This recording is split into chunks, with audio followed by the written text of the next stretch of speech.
how to connect TradingView to Kucoin. Hey guys, in this video, I'm going to show you how you can connect TradingView to Kucoin. So make sure to watch this video till the end and let's get started. So in order to connect TradingView to Kucoin, you have to follow these steps. Step 1. Make sure you have a Kucoin account. If you don't have one, go to the Kucoin website and sign up. Step 2. Go to the TradingView website and sign in or create a new account if needed. Step 3.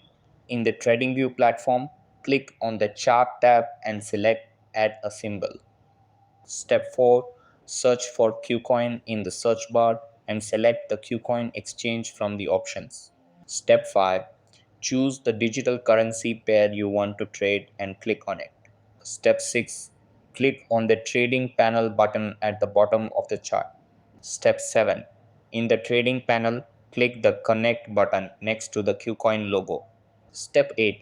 Enter your Kucoin API key and secret. You can generate these in your Kucoin account settings under the API management section.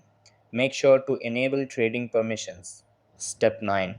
Copy and paste the API key and secret into the TradingView trading panel. Step 10.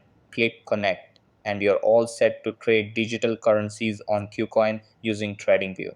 So that's how you can connect TradingView to Kucoin. That's all for this video.